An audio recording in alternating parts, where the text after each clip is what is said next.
Where? What? These are the standard 5 non-price determinants of demand. So when we start talking about economic events occurring in the world, if it's affecting the buyers, it's going to affect them in one of these 5 categories. Okay? And hopefully, I'm not going to try and trick you with fancy wordings or anything. So the idea, though, is that one of these 5 will be pretty straightforwardly read from the problem. All right? And again, remember what these things mean, right? If it's a direct relationship, that means if you have more buyers, you have more demand. All right? And you will shift the curve to the right. Okay, so you ready for a little mini quiz on checking these? Yeah, but just on the board quiz, not a handout thing or graded or anything like that.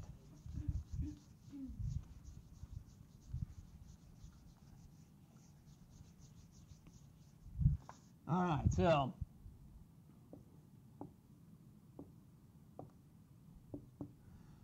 let's suppose here we're studying the corn industry. And the economic event or the economic occurrence, the news, states that new advertisement indicates corn saves lives.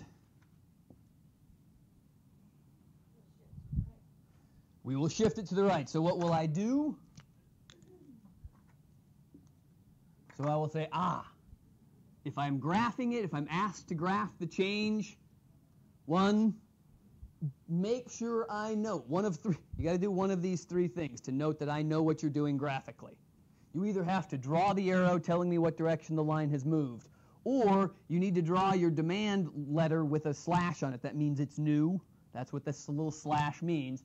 Or you draw a dashed line. That means that the line is also new. One of those 3 things, or all 3, or a combination of 2 of them, whatever you like to do. Please realize I'm going to expect you to be able to do that. And I will also expect you then to verbally be able to do the same thing. So down here, tell me that due to advertising, demand will increase.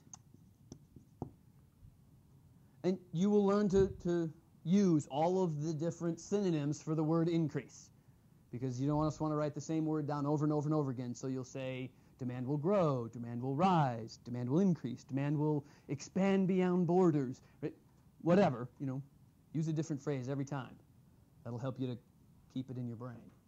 All right, so let's try another one. Let's suppose that this time we're studying the shoe industry.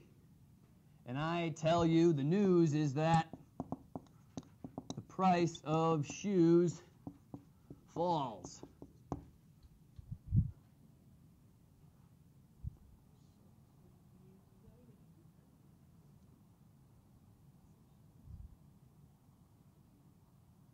We're studying the shoe industry. Quantity increases. Thank you. Demand doesn't change. Demand does not change, right? What happens when the price of the good that you're working with changes? The quantity changes. So in this case, you would say when the price of shoes falls, the quantity demanded rises.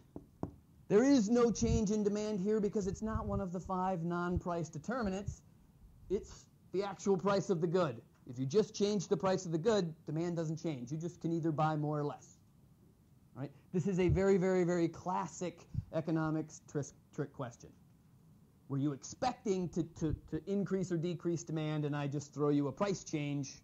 It's not changing demand, it's just changing the quantity that you will demand. All right? The corn example, does that fall under number 2, which is taste and preferences? Yep. Due to an ad. Yep. That affected it. Yeah, you could have said due to taste or preferences, demand will increase. That would have been the same thing. Okay. For me, all 3 of these words are synonymous. Would it fall under income also because it would be a normal item that you might buy? Again, let's try an income one. Let's suppose we're studying the grapefruit industry.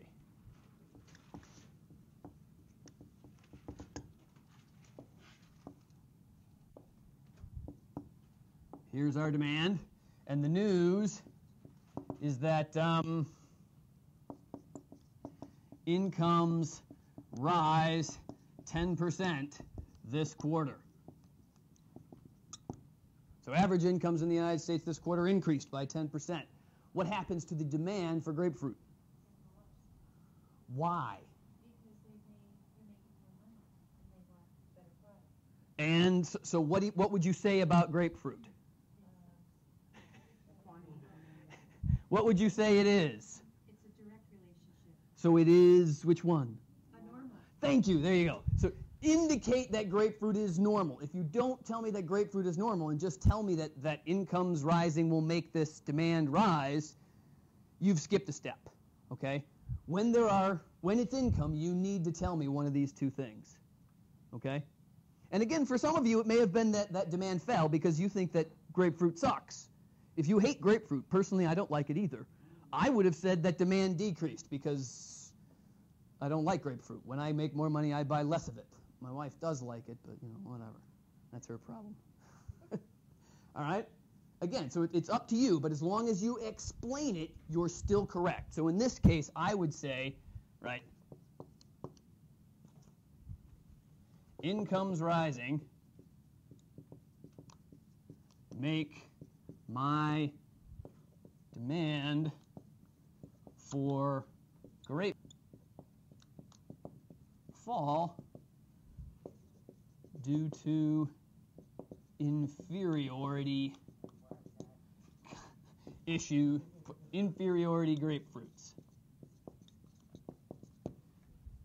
But if you said that they were normal, that's fine too, and then said that the demand increased.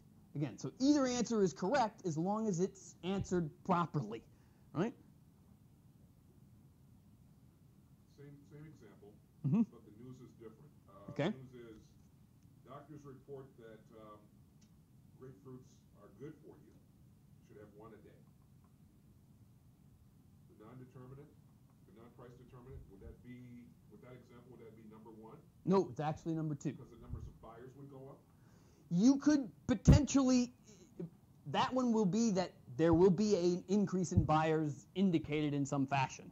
When you get news that indicates that something is good for you, It's a preference. that's a preference, yes. Okay. So the number of buyers for grapefruits might be something along the lines of we invaded Cuba and took it over. Now we have more buyers in the U.S. market. They may buy more grapefruits. Again, though, I would probably on a quiz give it to you if you said that the number of buyers increased in that example, because that's maybe how you interpreted it. So again, as long as you explain it completely, I'm okay with it. But normally, if you're making an assumption about what I have said, a logical leap to something new, then I have to. Right, I understand. All right. Can you give us one on the future price expectations of buyers? Okay. Okay, so let's suppose we're looking at the iPhone industry.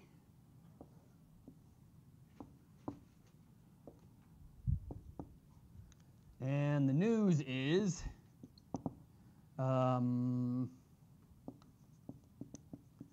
buyers expect large price increases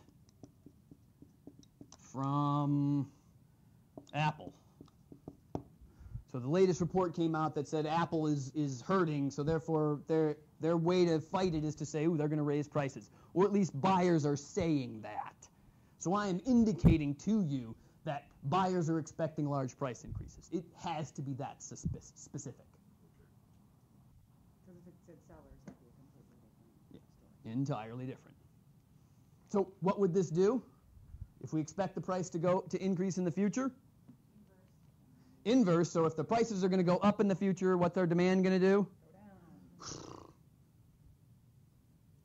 Does that make sense? No, go down. What's future price expectations? It's direct. So if we expect the price to go up, what's our demand now? It's more, right? So if people are being told that, or people are thinking that they're going to be higher priced later, yeah, they're buy them now, right? So if you're walking around with one of these phones right now, and you hear that iPhone prices are going to double in the next year, what might you do, right? You might say, ooh, I need to get one now. It goes up. So our demand is actually going to increase, right? Right? So due to future expectations of higher price, demand increases now.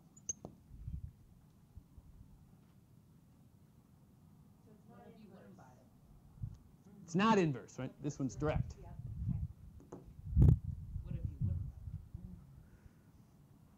Well, the idea here is if you would ever buy one, put yourself in everyone's shoes, not your own.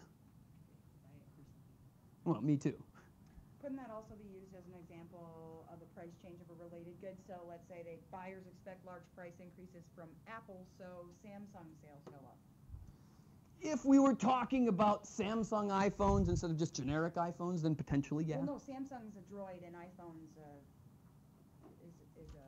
so they're two. If we were analyzing, right? If we were complementary analyzing droids, yes. But what are we analyzing? just iPhone. Just iPhone. So Okay. only look at it from the iPhone perspective. Got it. Should know if maybe you might word something like that, and then Well, I might have put up here. I may have put up here droid, and then down here say. Apple. Oh, gotcha. Okay.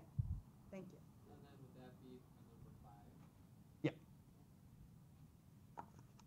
So if the news was the iPhone went down in cost, the quantity would raise, but it wouldn't change the demand, right? Depends on how you define cost. And price. If the price of iPhones fell, yeah, then there would be no change in demand. It would just be a change in quantity. Exactly. There would be more sold, essentially. All right. Any questions about? Graph is a graph until you add the news. Yes. So any other questions about demand before we move on to supply? No? Okay.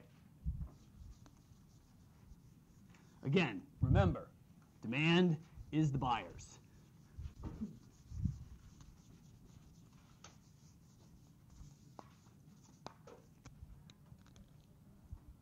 This is still 3.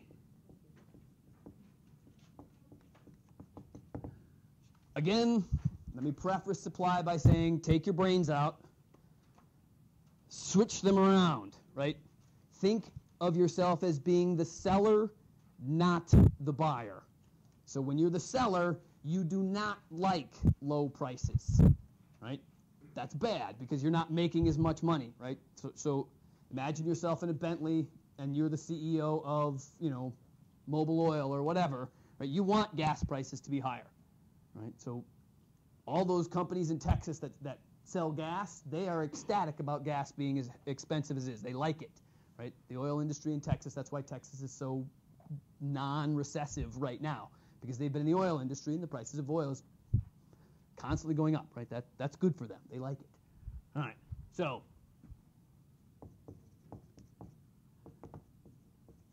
the only difference between supply and demand is really, other than the perspective, is direct versus inverse.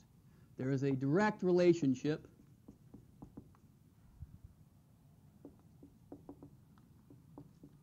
between price and quantity. And I'm just going to simplify it to just price and quantity. In a given time period, ceteris paribus.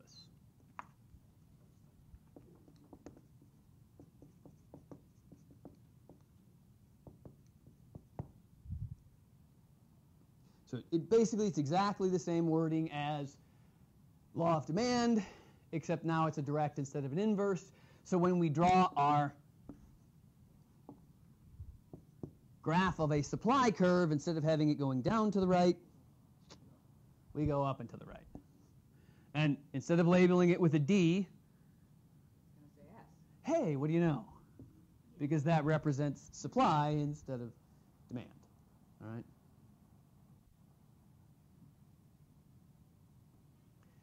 And you will have the same differences, right?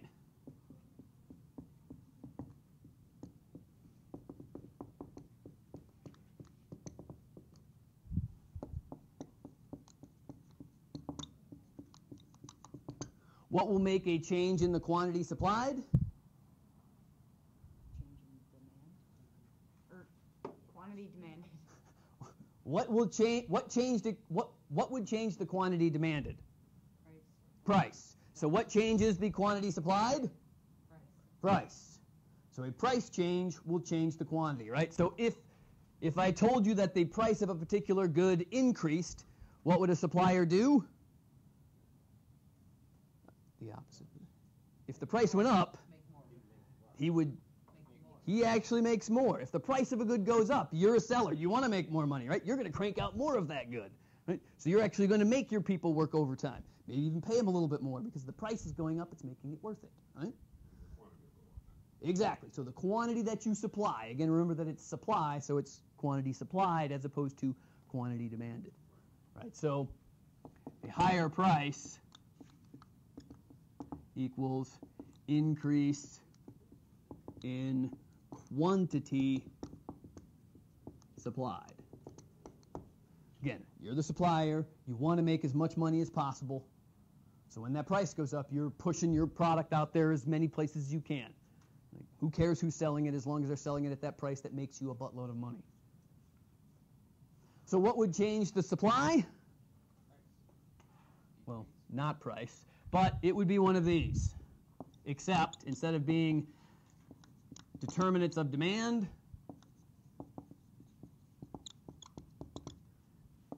we have to change them to the non-price determinants of supply. So there's a different set of determinants for supply than there are for demand, which should make sense, right? Things that affect buyers are very rarely the same as... So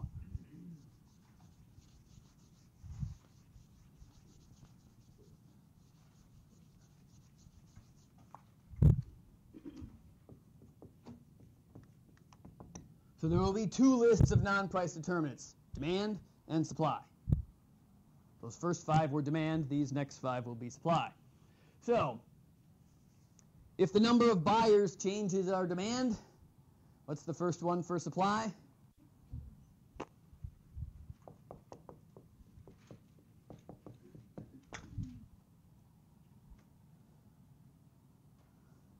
So if a new company comes along and starts making shoes, and we're analyzing the shoe market, a new company producing shoes, that means there will be... We're now on to supply, not demand. So put the demand determinants away. In this case, if you have more sellers of a good, there will be more supply of that good. So this is a direct relationship with supply. Again, now we're talking about supply. So this is moving the supply curve as opposed to moving the demand curve. All right, so what else affects supply? What else affects how well or how good a company produces goods?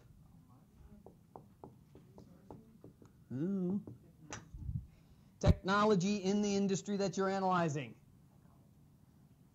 Put the N in there even though it's not. It's invisible. I wrote it with white ink. Technology is an effector of the supply curve. If there's new technology, do you ever think you're going to supply less of something? Would you ever invent something that makes you produce less? No. Okay, so, I mean, it seems... I mean, maybe, I suppose, if it was going to make it much more cost-effective, potentially, right? I mean, maybe, but generally speaking, technology makes more supply, period. Okay, so anytime you hear anything about technology, your first instinct is additional supply. Supply is going to grow, all right? And that's just sort of the nature of the beast. And it doesn't matter what the technology does, whether the technology makes you produce it faster, produce it cheaper, produce, more per minute or whatever. All of those things are indicating more supply, all right? Let's see. Remember all of them now. Oh, yeah. I would say that it's direct. It's one of those where if you ever get technology, you get more supply. The direct is... Yeah, it never goes the other way. So I would say that it's direct, but again, you don't destroy technology, so let's just leave it at that. Resource, let's spell it correctly. Resource prices. All right, what are our three resources? Land, labor, capital. Okay, good. Land, labor, capital. So, if I tell you that the price of land is increasing, if land costs are on the rise, land is a resource. If resources cost more, they cost a business more, are they going to produce more or are they going to produce less? They are going to produce less. Higher land prices mean they have to take some of their resources, some of their money, and instead of using it to buy raw materials or hire workers, they're going to have to use it to pay for taxes or pay for land. Therefore, higher resource prices are going to lead to a decrease in supply. Higher prices, lower supply. These are all inverse. Just remember that there are three categories of resources, right? So I could say that land prices are on the rise. I could also say that wages in your industry are on the rise. Right? So I could say that, let's look at it from the other direction, right? Let's suppose that the wages for teachers is declining. If teachers are getting paid less, what's going to happen to the supply of teachers? Well, it's actually going to go up, right? Because the schools can now hire more teachers, right? Since paying wages less actually reduces unemployment. So why don't all the teachers in the world just take a pay cut? Because we have a cost of living that we have to Oh, cost of living poo-poo. Right? Of course, I'm a teacher, I should shut up. But, again... Drop your pay by 25% and see how you feel.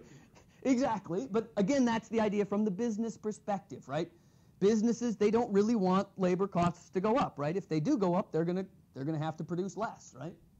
That's just the way it works. Similarly, if they can make their workers take less pay, then they can hire more of them. Wouldn't that be great? Or they can take less pay, but they don't want to. Yeah, let's not go down that road. All right, so again, just don't forget that resources includes all three of these sorts of things. So when I start talking about wages, the problem with it, with most students, is when they hear the word wages, they often think of income instead of resources. Okay? So if I talk about the wages of teachers, this is not a discussion about income, because teachers are not the entire universe, right? There's lots of other workers. If I'm talking about the wages of a specific industry, I'm not talking about all labor, just one labor, therefore it's on this side. So if I give you an example of a trucking company and they've lost 10% of their trucks, that's capital, correct? It's a resource capital for their company. Mm-hmm. Is the trucks. Well, bear with it to some degree. I mean, but yeah, let's suppose that they have reduced. Now you're talking about a reduction in the amount of capital. You're talking about the loss of resources, right, not the price of those resources. That would be non-related. Okay? All I'm talking about here is the price of things. So the price of the resource. Exactly. So don't be confused with the loss of a resource instead of just the price of the resource. Very good question, by the way. All right. So, what was number 4 on the demand side? Taxes and subsidies. Well, that's the books one. I'm going to do the 4th one to be the same as the demand side. What was number 4 on the demand side? Future price expectation.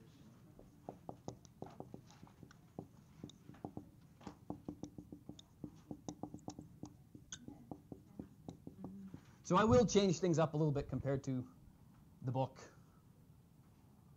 Future price expectations, except now here the future price expectations are from the seller's perspective instead of the buyer's perspective. All right, now again, this one, keep your brain in seller mode, okay? If the seller expects the price to be higher in the future, Are they going to supply more now or more later? More later. More later. So they're going to supply less now, right? Because the seller wants to sell when it's high. So if they wait to send their product out until the price goes up, they'll make more money. So right now, they'll actually lower their supply. So if they expect the price to go up, they supply less now, moving in opposite directions. This is another inverse relationship. Similarly, if the supplier expects the price to fall, they will try and push as much of their product right now as they can while the price is up. Again, because they want to make more money, right? In the micro world, folks, the only thing we care about is making more profit, period. Right? So I'm going to sound like a bit of an asshole sometimes when I'm teaching up here, because that's your job as a CEO, is to really be an asshole, okay? Make money. Yeah, make money, right? That's all you care about.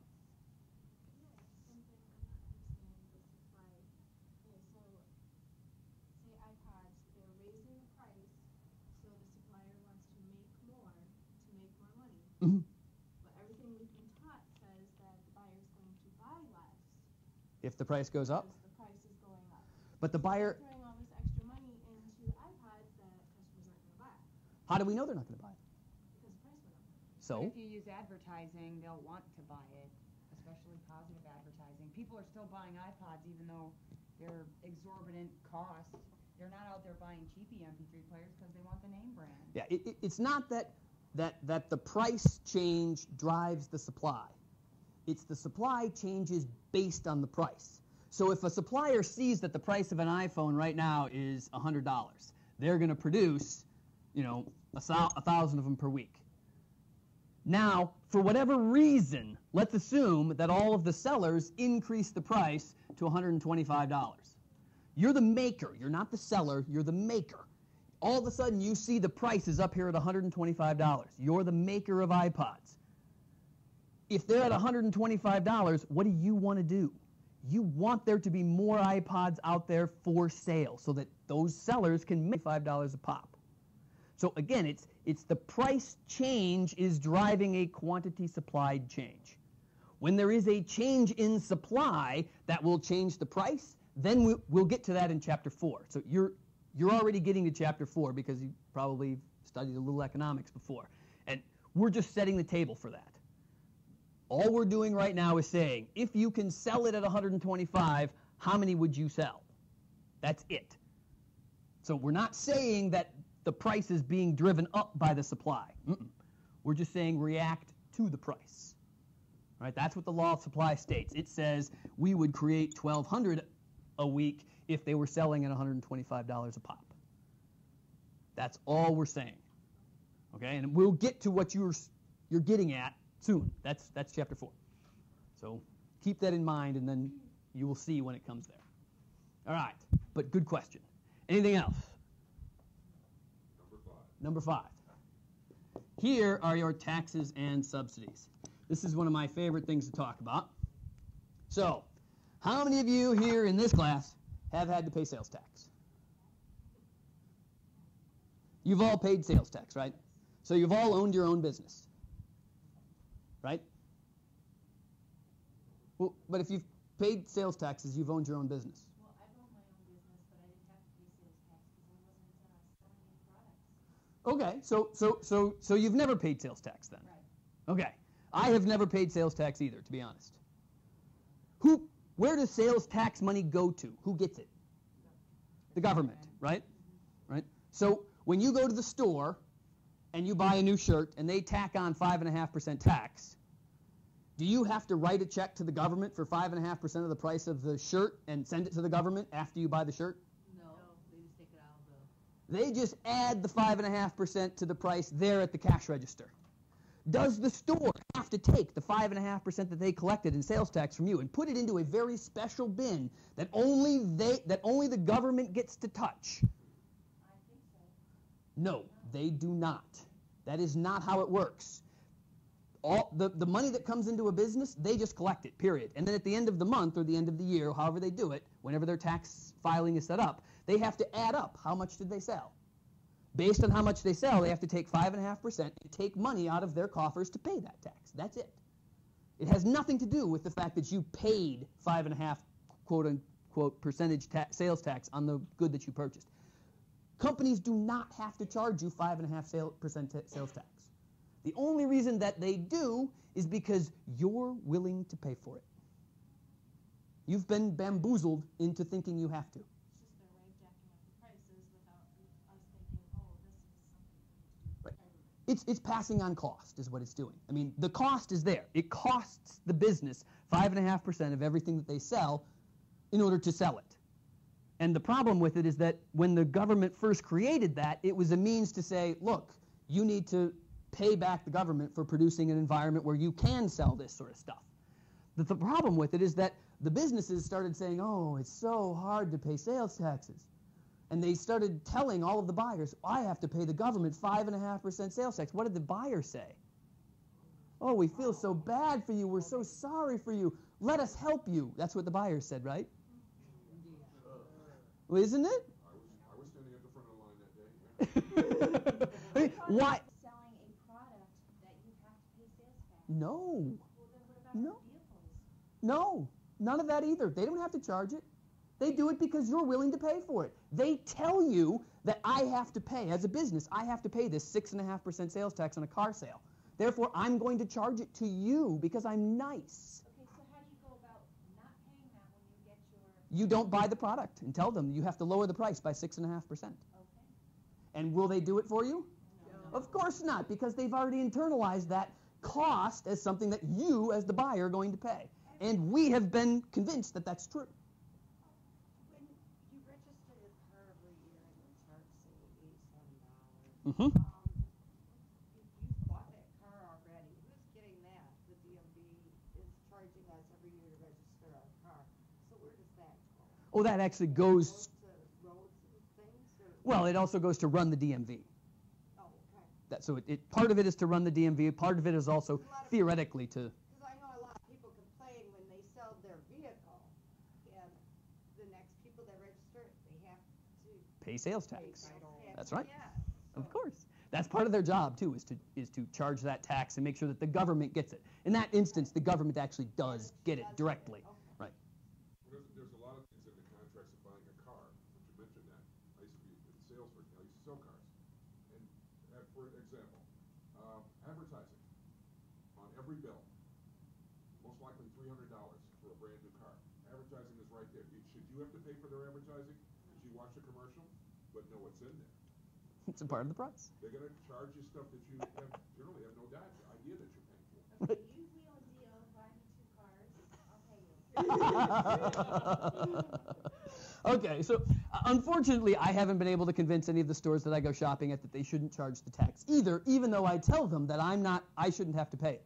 Right? You know, I mean, they just look at me like, look, the cash register tells me it's going to be 5.5% more.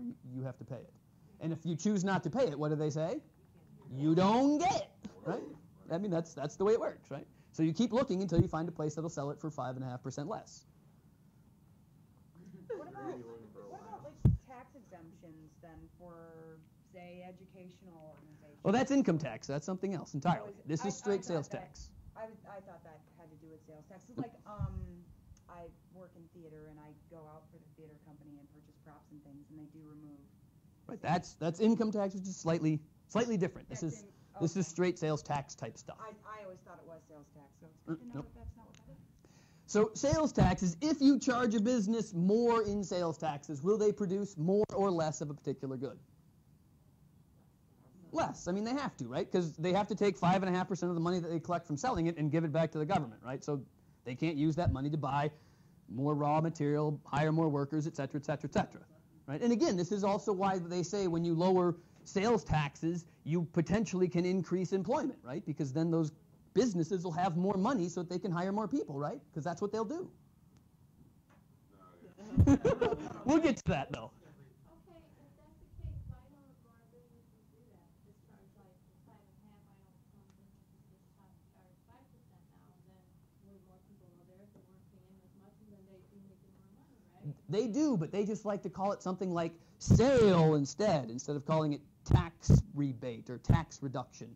And if you go to a store and you can get a 10% sale, as opposed to not having to pay sales tax, which one's better? What, 10% or 5.5%? Which one's bigger? 10%. A 10% sale is better than a 5.5% sale. But I mean, you will often hear about it, right? You'll hear about Texas saying, "Ooh, we had a sales tax-free day." Basically, what it meant is that all the stores agreed to lower prices by 5.5%. Period. But like for me, if I ran my business and I knew that, like I'm selling cars, and I was gonna say, all right, I'm only gonna charge you 5% sales tax on it when more people want to come to my place. Sure, that's because but you're not lowering taxes, you're lowering prices. You still have to pay 5.5% tax to the government. Right, but you're making more from people, the more people you get to come to your business. Right, You're making more money that way. Your profit increases. Well, your profit per car decreases, but hopefully you sell enough more of them to make up for that. That's the classic argument in business. If you sell more, are you going to actually make more profit? Well, it depends on how the numbers work. And we'll get to that. That's chapter 6, by the way. Okay, with the sales tax. Uh-huh. As consumers, we're paying, like, say 5.5%. No, we're not. Or whatever, No, we're whatever not. happens, the number, whatever. We don't pay it. Consumers don't pay sales tax. That's a fallacy. Businesses pay sales tax. Right. Okay, sensei, when- businesses pay sales tax. Okay. You know how they tack that on there and call Well, it- that's because they're nice, right? Right. Right. So let's say we give them that money because we're nice consumers. Well, we are. Mhm. Do they pay then 5.5% on every item, or No. is it gross? Like, so Oh, they no, really it's- rake us. Oh, of course. Nice. Okay. Of course. So they'll charge you 5.5% tax, but if they can convince the government that this wasn't a value-added piece of property, then they won't have to actually pay the government those actual sales taxes. I'm in the wrong business. I don't think I get what you mean by that. Like, what's an example of? Well, so imagine, if you will, that your shop. So you take old shirts and you fix them up a little bit and then you resell them. All right. So normally, when you sell a new product, you have to pay 5.5% of whatever the product is that you sold it at, because that's the way it works. When you sell something used, the idea is that you added a specific value to it when you got it old and made it newer. So let's say. So suppose you took shirts and fixed the collars, and it cost you $2 to fix the collars. When it comes time for you to pay sales tax, you'll tell the government, well, yeah, I charged them $8 for the shirt, but I really only added $2 worth of value in the collar. So my sale was really only worth $2. But when you charge tax, guess how much you charge the tax on? The $8. The $8. Guess what you do with the difference? Cha-ching. But technically that's illegal, but that's how it works. Well, income tax is totally different than sales tax, but Because I'm trying to remember, because it was a number of years ago, but that used to be my job, is to then, and it was a computer business, so it's like, and I swear it came down to, okay, we made $1,000 in sales, so I'm gonna give you 5.5% of $1,000. So I'm just trying to think of your example, like. right. And that's for very specific businesses that have the ability to change the sale of their product to, I've only added so much real value to the product instead of the full price of it. So most of the stuff we're doing is, okay, gotcha. All right, so again, taxes. If there are more taxes, you will supply less. Hence, this is an inverse relationship.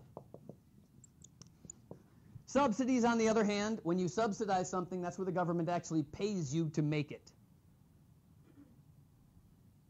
A few industries out there where the government actually pays you to make it, like Mobil and Exxon and Conoco, right? All those oil companies are paid $20 million a year by the government to go searching for new oil and to spend money on research. And so that $20 million of subsidies that we give them is very necessary for them in order to stay afloat as a business. But we do subsidize all oil production anywhere near the U.S. coastlines, right? That's part of our government's expenditures every year, is to dole out subsidies for those oil industries. Is that like the farmers? Very similar. Farmers are the same way, right? We pay them a certain amount of money every year to produce a certain number of goods. We also pay them not to produce next to rivers so that they don't put fertilizer and pesticides in ground that's very close to moving water, because that transports the... Yeah. So subsidies, they actually make you produce more, right? So the more you get paid to produce stuff, the more you will produce stuff, right? And again, we'll talk more on why these things affect price and quantity, which is really what we're trying to get to, right? I'm laying the table for moving towards chapter 4. All right, so There is another non-price determinant, but I'm not going to talk about it because I don't care about it. So if you get to the sixth non-price determinant, prices of other goods the firm could produce, I will not use any of those examples. Okay? Just, you can read about it, but realize I will not ask anything to do with it. All right, so similar to supply, or demand, let's do a couple of supply examples.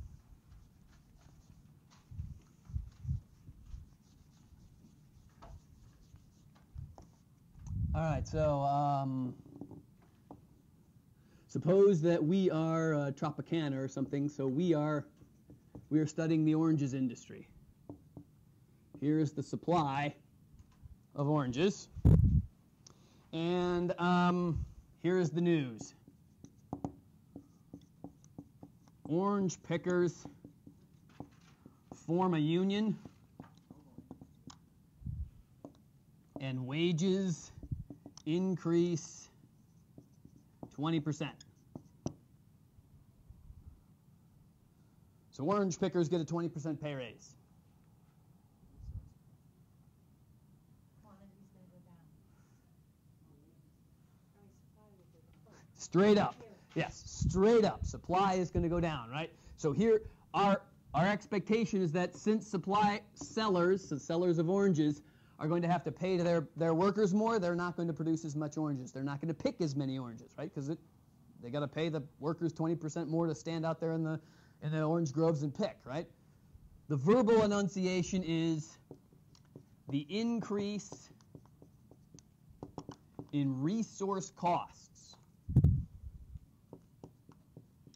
or resource prices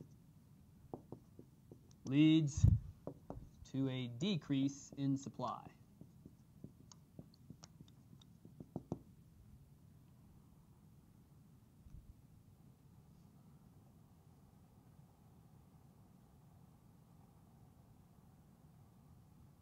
So be able to say either thing, either and or.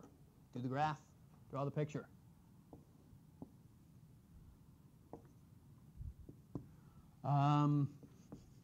Let's be consistent.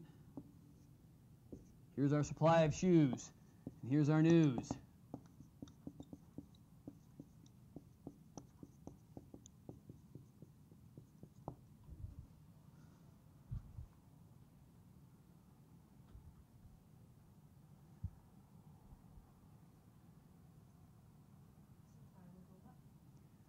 Careful.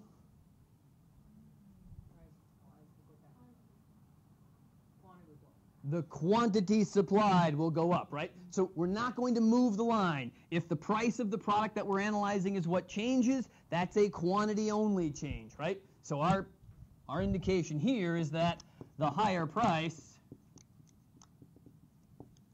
will lead to an increase in quantity, if I could spell it, supplied. There is no change in supply, it's just a change in quantity. That higher price means you're going to try and push more product out there to be sold.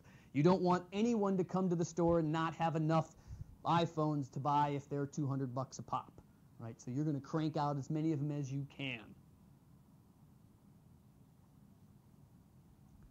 All right. I was writing when you were doing the orange thing. Okay. Orange pickers form a union and wages increase by 20%. Right. So the increase in resource prices Mm-hmm. leads to a decrease in supply. Exactly. So your graph shows that,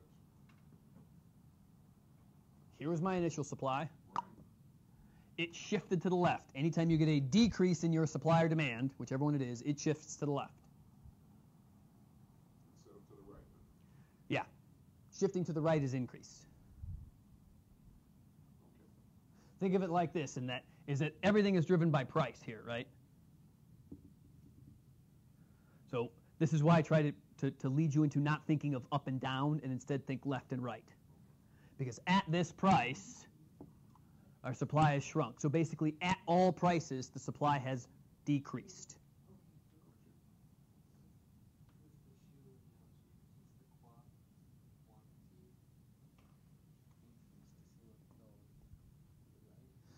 if it's just the quantity increasing, the idea here is that imagine, if you will, that the shoes price was initially $20, and we were selling 100 of them a month or whatever, supplying 100 of them a month.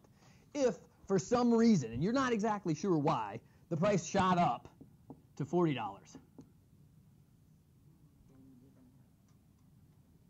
you're going to try and make sure there's more shoes out there so that people can sell them, right? So normally the idea behind, you're the seller. Normally as a seller you want to make everything you make, you want it to be sold, right?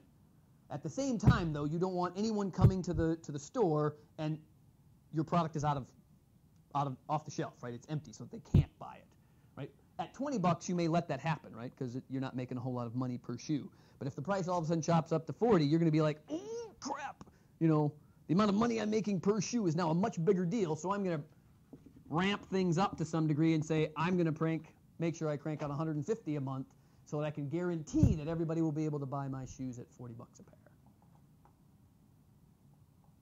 All right? So no shift in supply when the price changes, just a shift along the curve. What is the first one? The first one, example, which one? Excuse me? Non-price. Oh, this one, this is No, the oranges. oh, this is a resource price change, so it's number 3. Okay. That's what I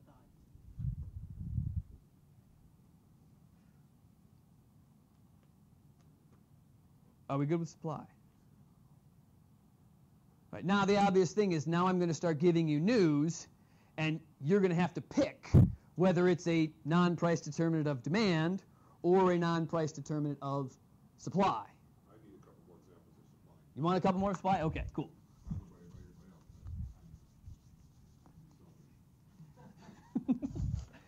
It's never bad to get more examples.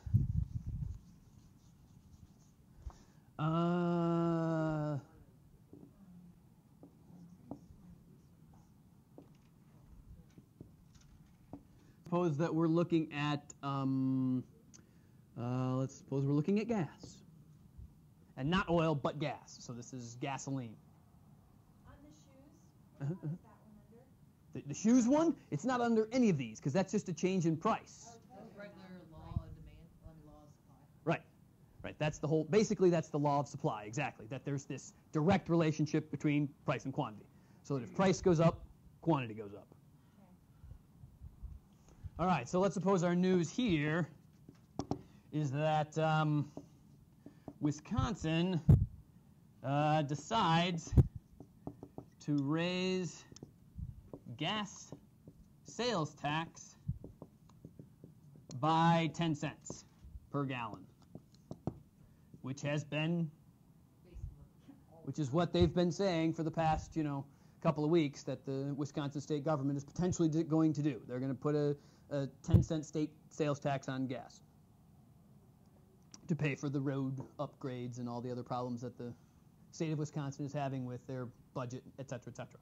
Well, they do that in Beloit because there is no road upgrade. Well, I mean, theoretically they will at some stage, but... Look, you're from Beloit. What do you expect? Okay, so here's my question. You said oil is considered a subsidy, the product of oil. So I'm confused because you said tax, but oil's a subsidy. Where is oil anywhere up here? Okay, there it was again, and the same one that got me last time, man. You're trying to go somewhere that is logical, but it's not there. No. And that's actually a very standard thing in economics, is that oil and gas are related. So as soon as you hear gas, you think oil, oil, oil, oil. Stop yourself. Okay. Try not to stray from whatever it is that we're studying, right? If you're looking at gas and all we're talking about is gas, don't think oil. Don't think oil. All right? So in this particular case, the supply of gas, when we increase the tax, what's it going to do? It is going to decrease the supply of gas available in Wisconsin, right? The fact that all of the people who sell gas are going to have to pay an extra 10 cents a gallon if they sell it, they're just not going to have as much. They're not going to have as much to sell because they know it's going to cost them more, right? You got it. So here's where our new supply curve would be, representing the decrease in supply of gas. So an increase in taxes, and I should say sales taxes here, will make supply decrease. And hence it shifts to the left. And are you saying that's not a resource then, or it is? Gas is not a resource of gas. Okay. So gas is gas. So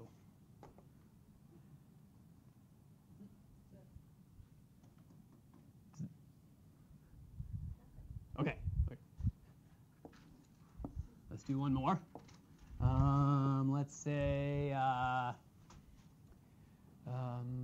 let's suppose we're studying the car industry, and the news we hear is that new invention makes car building easier.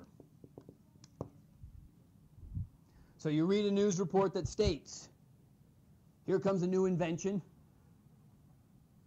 that car builders are going to implement and use so that they can produce cars easier or faster or with less resources, Supply increases.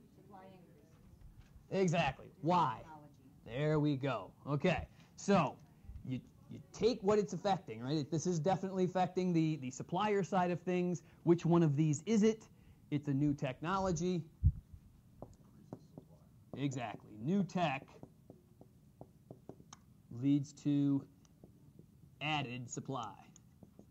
There you go. So shift it to the right. There would be our new supply curve.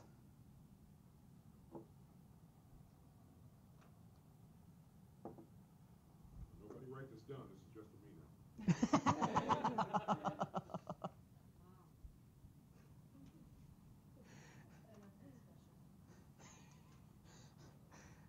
Special enough to ask the question, though. All right. Okay, so before we call it a day, one last thing. We need to at least put this all together so that you guys don't feel like I'm just leaving you hanging on a ledge. Because you've already been asking about it a little bit. It's like, wait a second. I know that more supply is going to make the price go down. What do we need to do with our supply and demand? We need to put them together. So what we've been doing up until now has been keeping them separated. Obviously, that's not the way it works in the real world. Supply and demand are always fighting each other.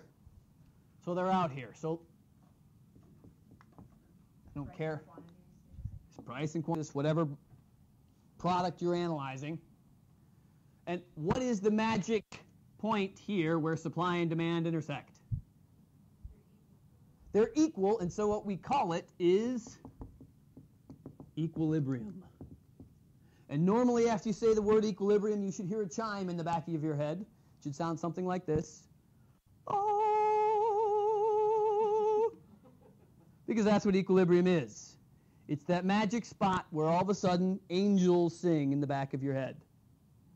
It's a wonderful experience. Someday it'll happen to you. When you die. Yes, on your deathbed you shall achieve total enlightenment. And the idea here is that at this equilibrium point, if this were the price, and let me use capital letters here. Generally, when you mark the equilibrium point, you will mark the equilibrium in subscript EQ to represent equilibrium. And similarly, if you go down, straight down to the quantity axis, this will be your equilibrium quantity. And the idea here is that if the suppliers were to produce this much of a good, the buyers would buy this much of a good as long as the price were set right here. So at this price, the sellers and the buyers would be equal. And that's why it is so awesome, because then the sellers would have a full shelf at the start of their cycle. It would be completely gone, and they would be getting a new cycle, a new set of goods that they could just put right back out there, and it's economic dream, right? Again, equilibrium. And you can use a lower voice if you're a little bit more masculine. It's okay. Oh, that's okay. Understand. All right. So the key here then is what happens if the price is too high or the price is too low. What happens how often do you think the price is set right where equilibrium is? Yeah, almost never, folks. If it is for 1 second, it won't be the next, right? I mean, that's just all there is to it. So what happens when the price is too high? We can't guarantee price. We can't guarantee profit at this stage. We haven't learned about it yet. What do we know if the price is too high? If the price is up here, what do we know about our graph? Quantity's going to go down. Quantity's going to go down. Quantity of what? Quantity. Quantity of what? Quantity demanded or quantity supplied? Why? Because people are buying less, so there's more of the item. Or, yes, they are not buying as much. Our demand, this is where, at this price, here's where our demand gets hit. At this price, this is where our supply is. Which one's bigger when the price is too high? Supply, right? When the price is too high, our supply is greater than demand. When we have more supply than we do demand, when our quantity supplied is greater than our quantity demanded, we have a surplus, right? So price is too high equals quantity, sorry, I switched to purple. Quantity supplied is greater than quantity demanded.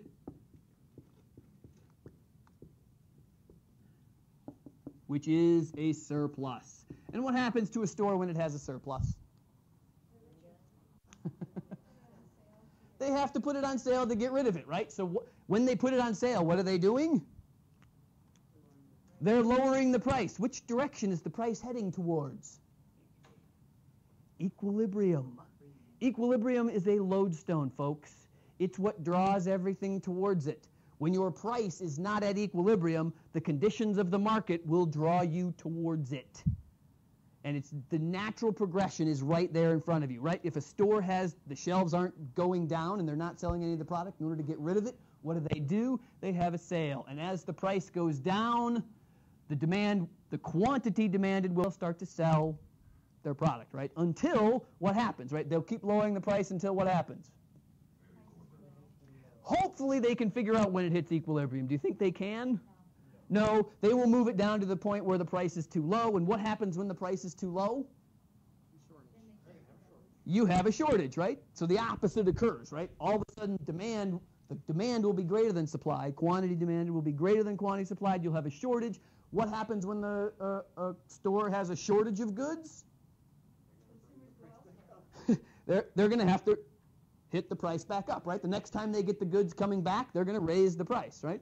If you put out a bunch of Cabbage Patch Kids for $10 a Cabbage Patch and they sell in 3 seconds, the next time you get Cabbage Patch dolls, what do? Instead of charging $10, you charge 15 or 20. Oh, 20, exactly. And they still sell out in 6 seconds now. What do you keep doing? Jacking the price up. That's exactly right. Whenever you have a shortage, you keep raising the price. And again, you keep searching for equilibrium, right? You're waiting until you can hear that magic sound in the back of your head, and your prices keep fluctuating up and down. And that's why they do, folks, because we never hit equilibrium. We just try to. All right, that is the end of Chapter 3.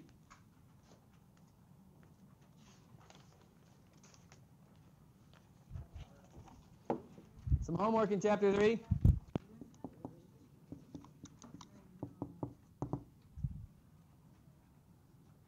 Pages